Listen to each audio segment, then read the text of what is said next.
Welcome to this episode of Attitude. I'm your host, Mary Arnott. On Attitude, I have the opportunity and pleasure to talk with people about many different topics and experiences. On previous shows, my guests and I have explored issues that are especially important to women and their points of view, such as being a nurse, marriage, parenting, and more. However, today I'm taking a different path. I think that will be interesting to women and men of all ages. This show is especially important to me because my guest today is Reverend Phil LaBelle, St. Mark's Episcopal Church, where I attend in Southborough, Massachusetts. Phil is going to talk with me about his exciting sabbatical adventures where he explored his faith by experiencing God in nature. Welcome, Phil. Thanks for being on the show today. Thank you for having me, Mary. It's great to be here with you. I'm glad you are.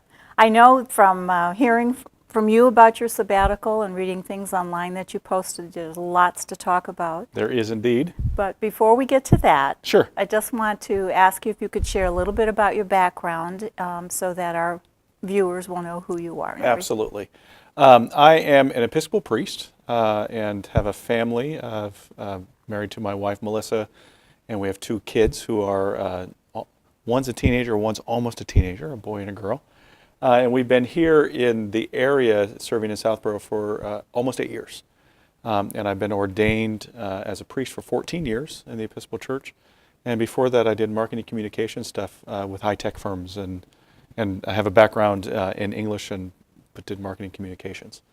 I have felt called to be a priest for a really long time in my life. And so coming to become a priest was the culmination of a lot of experiences in my life and something I'm really grateful for. I love the work that I do, the people that I get to meet and to support along their way as they seek to grow closer to God.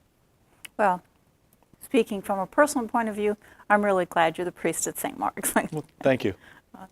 Now, so much about the trip that we want to talk about, but I wanted to ask you a little bit first about how you decided what you were going to do on your sabbatical and where you were going to go. Sure. Some of the planning that went into it. Thank you.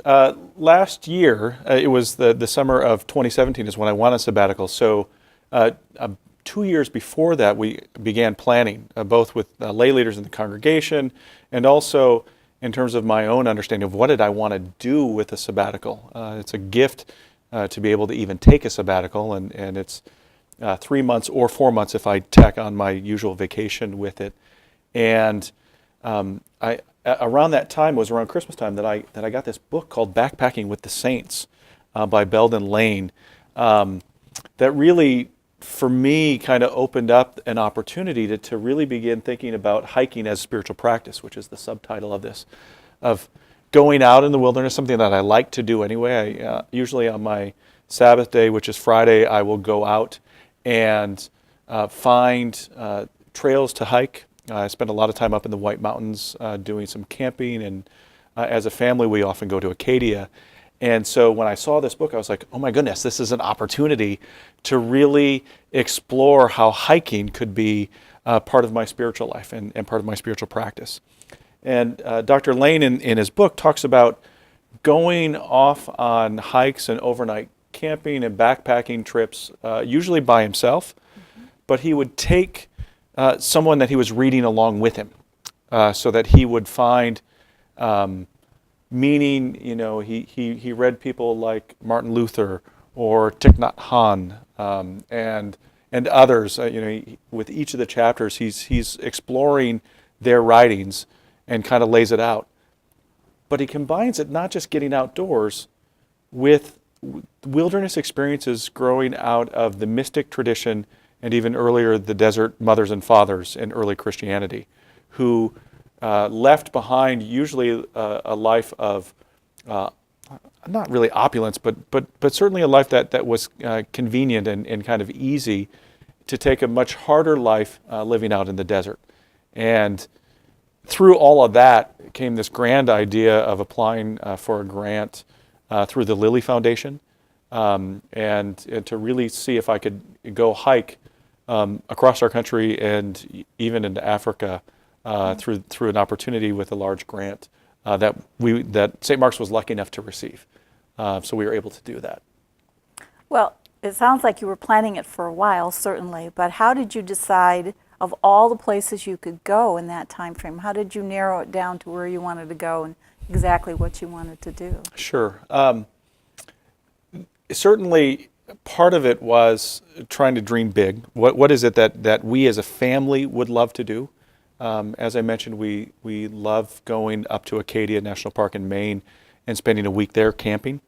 And before we moved here 8 years ago, we spent a week in Yellowstone National Park as a family when our kids were really little, and wanting to go back there. So that was one piece of our trip, is that we took a 5-week car camping trip as a family, driving from Massachusetts all the way out and visiting 10 national parks along the way, including the Badlands and Wind Cave National Park, which is close by, Mount Rushmore, to all the national parks along the Rockies, and then up and then back down. Great trip. And for us, that was something that we could do. There would never be another opportunity in our lives, especially with the kids the ages that they were, to take 5 weeks off and just to go do a huge road trip.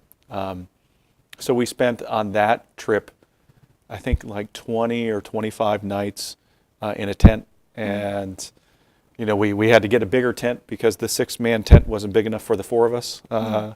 And sleeping out, and hiking around, and having great experiences together. So that was one very large piece that we did together. And then I also wanted to do some individual alone time, especially at both ends of my sabbatical. At the beginning, I spent a week at a monastery in New Mexico, Christ in the Desert Monastery, near Santa Fe in New Mexico, which is about 15 miles off the road. It's way into a canyon in the desert, where there's some monks that are there, and they're worshiping community together, and just spending time in quiet solitude, which was something I really needed to kind of start things off. And then there were other trips along the way. My son and I, probably the biggest piece of this, my 12-year-old son and I climbed Mount Kilimanjaro in Tanzania, and just got to experience so many things. It is this extravagant gift that was given to me and to our congregation, to explore all sorts of things, and not only the nature piece of it, but I also did a lot of reading along the way and really explored what does it mean to be in the wilderness and experiencing difficulties that sometimes we have, that we experience as people, and how to work through that. Well, that's where I remember you took a lot of books with you. We had some of the things at the church in the parish hall displayed of what you were going to take with you, and all of us were very happy to help contribute to things that you might need along the way to keep you safe and healthy and all that, things you could use on your trip. Yeah. So you mentioned the solitude part of it in the beginning. Was there anything in particular that came out of that surprised you? Well, the first surprising thing was I slept so much. I didn't realize how tired I was, which was an odd sort of thing. But I think that just in all of us lead very harried lives and are very busy all the time, and so having an opportunity just to take a break. I was taking multiple naps that first week, which was really. But that felt good. It felt wonderful, actually.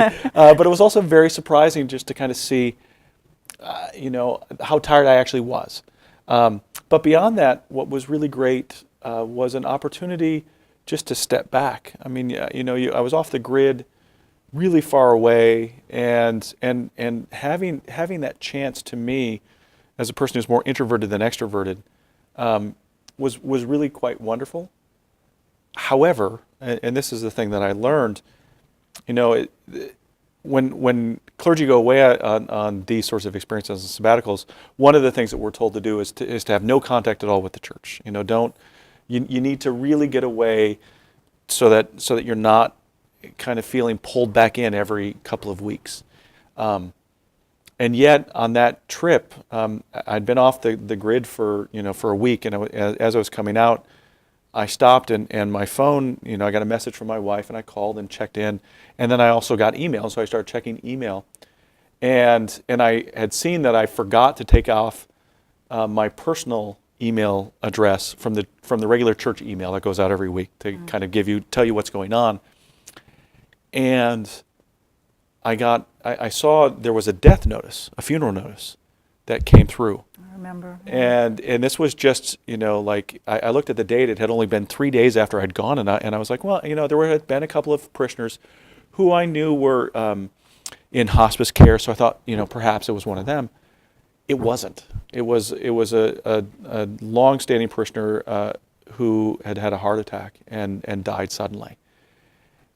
And at that moment, I realized that while I wanted to be, not hear about the day in and day out sort of running of the church, that it would have been exceptionally hard for me to go for a significant length of time without hearing about, if someone had died, and letting especially his family know, hey, I heard that your dad had died, and I want you to know that even though I can't be there for the funeral, I'm thinking of you and praying for you.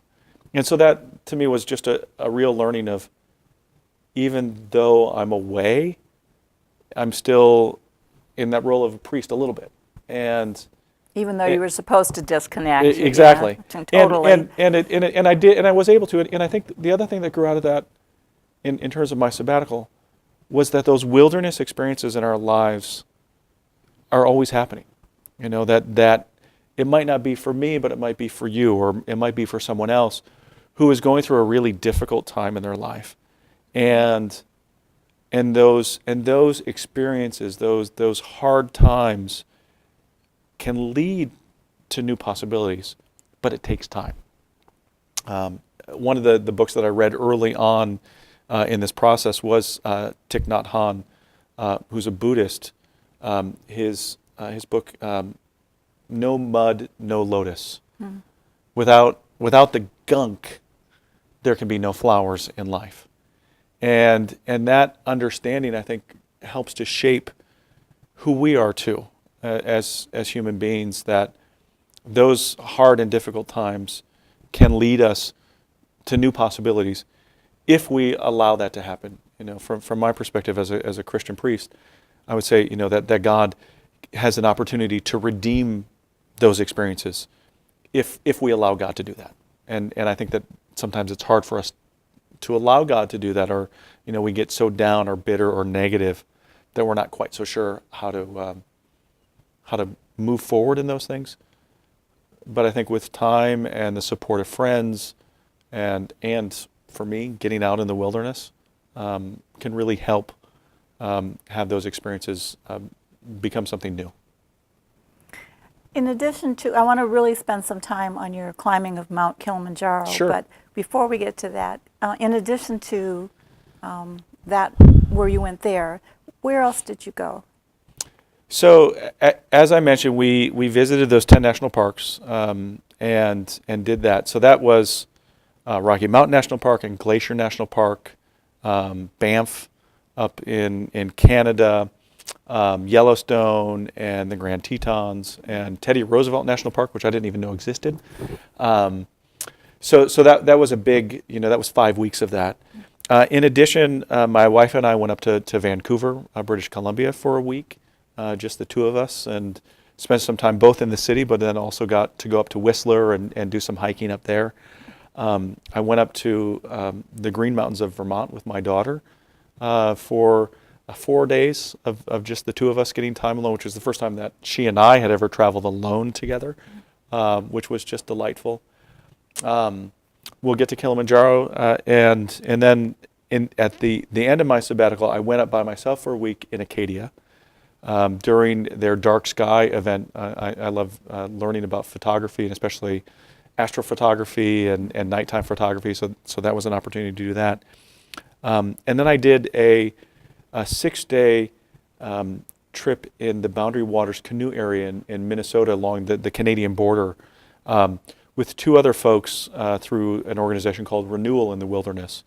And what's special about the Boundary Waters is that for most of it, there motors are not allowed of any kind, not even on the boat. So, there's a few places where you can take a boat to get dropped off in a canoe. We paddled out ourselves. But then after that, it's just you and other people who are out there on the waters. They don't even allow planes to fly over that area. It's restricted airspace. And so you just hear the loons, and it was that was around Labor Day. It was just delightful. Sounds Absolutely. heavenly. It truly is.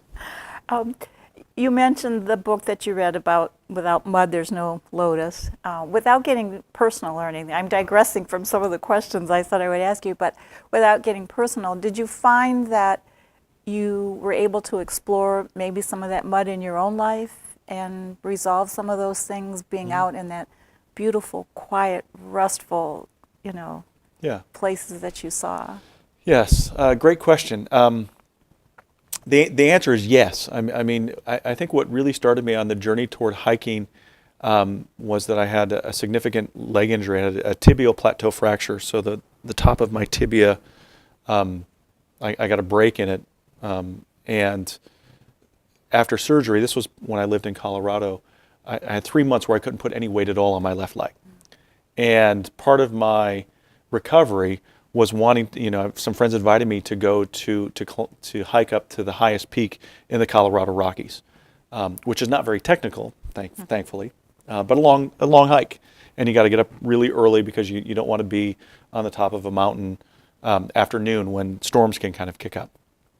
And that, I'd always loved being outdoors, but I think having lost the functioning of my leg for a bit was one of those experiences that said, oh my gosh, I really want to make sure that I can continue to do this and to strengthen myself and to get out.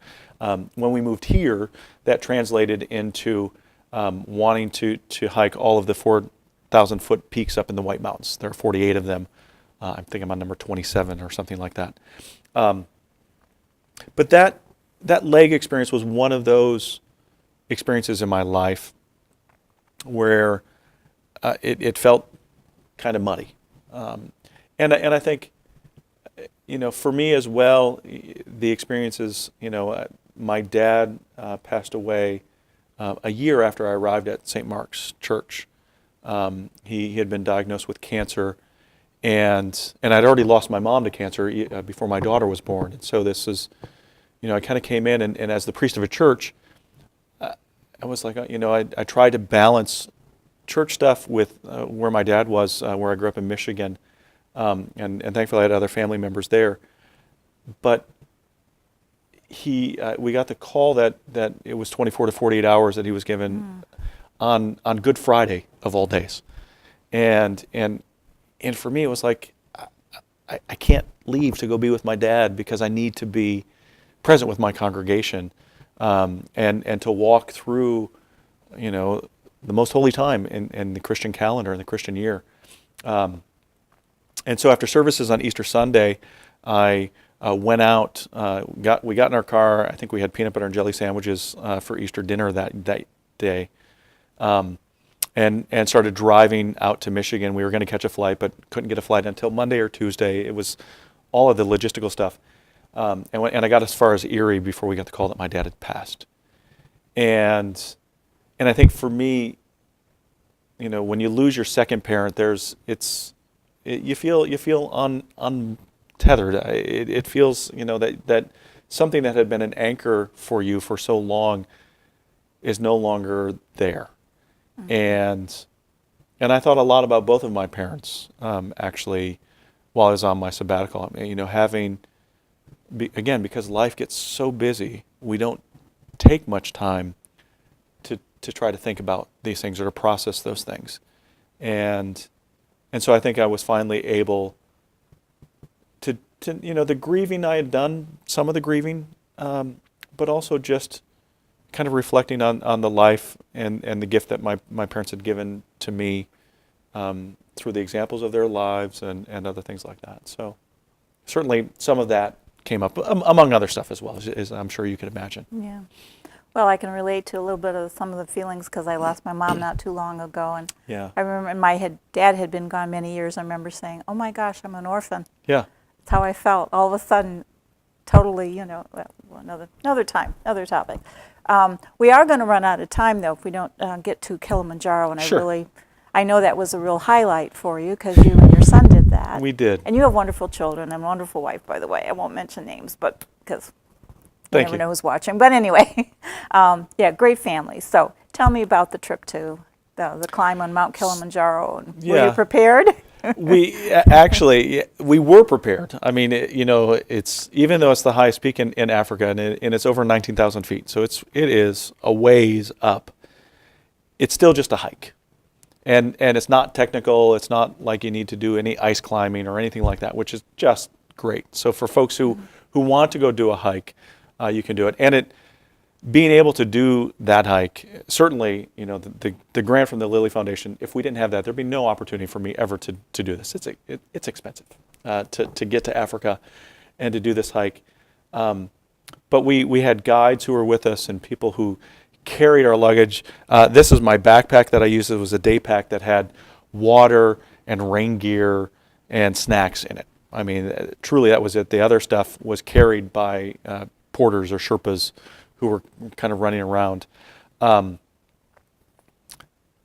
it was really significant for me to share that with my son. I think even now it's astounding to me that I took my 12-year-old son to go climb the highest peak in Africa, and he was being stopped. He became quite a celebrity, actually, because of how young he was, and everyone's like, how old are you, and what's going on, and all of our, there are a number of people that are assisting us in terms of carrying gear, and we have cooks, and it's not nearly as hard as some of the backpacking that I do up in the White Mountains when you're by yourself and you have to carry all your stuff. But they knew my son's name, Noah, but I became Papa Noah. They didn't know my name, but they knew that I was Noah's dad, and that's how they would refer to me. It was, obviously exceptionally challenging, especially on the last day. You get up really early in the morning, and our group left later than other groups. We left at 4 in the morning. Usually groups are leaving at 1 in the morning, and we could see their headlamps up ahead of us as they're snaking along the way. But the trail is all in scree, little stones that are loose, all the way up from 15,000 feet up to 19,000 feet. And you're just kind of going back and forth. It's only about 3 miles, which is not a lot in terms of hiking days. But it took us more than, we left at 4 in the morning, we didn't get there till noon. So it took us 8 hours to walk 3 miles up above. So that was really challenging and certainly hard in terms of your breathing, and we had to climatize well, but still you're at 19,000 feet. It's a pretty tough thing. But the scenery was just gorgeous. And that was the thing. Being there, we encountered monkeys along the path. They would come and try to get snacks from you. And you could just see so many stars and the Milky Way. I mean, it was just exquisite. Absolutely fantastic. So is it safe to say that your faith was reaffirmed every day? It was. And I think, and renewed, just taking some time. And I think for me, that's one of the beauties about the wilderness itself, of going outdoors. We see so many studies right now of, you got to get outdoors more. Where we as a society just don't get out enough. And there's concern about our kids getting out enough. And for me, I've realized that there was an old story that I read, a Jewish story about a guy who would often go out in the morning. And the local rabbi was finally like, where do you go in the morning? And he's like, well, I go to meet God. And the rabbi's like, don't you know you can meet God anywhere? And he's like, oh, Rabbi, I know that. Of course I do. That God is the same everywhere. He said, but I'm not. I have to go out into the wilderness, because when I'm in the wilderness, I'm a completely different person than when I'm in my office or doing whatever. And so for me, it's that reminder. I don't get out to hike as much as I might want to these days, but I still try to get out a little bit, if it's even just walking my dog. Well, like I said, there was so many things about your trip that, well, I had read things that you'd put online, and that was one of the ways that, Yeah. we were able to see where you were and what you were doing, and you have a nice summary on a website, ramblingpriest.com, which Yep. we will put at the end of the show, and also the St. Mark's, southborough.org, in case people want to know anything else. But is there any last-minute thoughts you have? Because we're going to have to end pretty quickly here. Sure. I just think that I would encourage people, maybe it's, it's not hiking, maybe it's, writing or doing photography or just, reading a book or something, finding moments in our life, because it feels like we're so constantly bombarded by news and pressures and things like that, that we need to disconnect from time to time and unplug our cell phones or whatever, to make time for ourselves. And I would encourage folks to do that, and to look for those ways, and to recognize that even if there is mud, that flowers can spring up. Well, I think that, again, it was an incredible trip. And I remember, when we were reading things about it, the parishioners and talking about it, and we were also trying to connect with it by doing things ourselves. Right, at the church. At the church, whether, there were some hikes and other things organized. It was just wonderful. So Yeah. Thank you very much for being here. You're welcome. Thank you, Phil, again for sharing your adventures with us. Your experiences were enlightening and very interesting. I'm very glad that you scheduled the time to be here. And also thank you to HCAM for making this show possible. To my audience, I hope you enjoyed hearing Phil share his stories from the sabbatical explorations.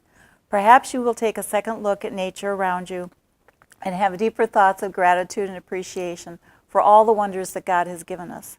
Also, if you'd like more information about Phil's adventures, go to the website ramblingpriest.com and select the tab that says Sabbatical 2017.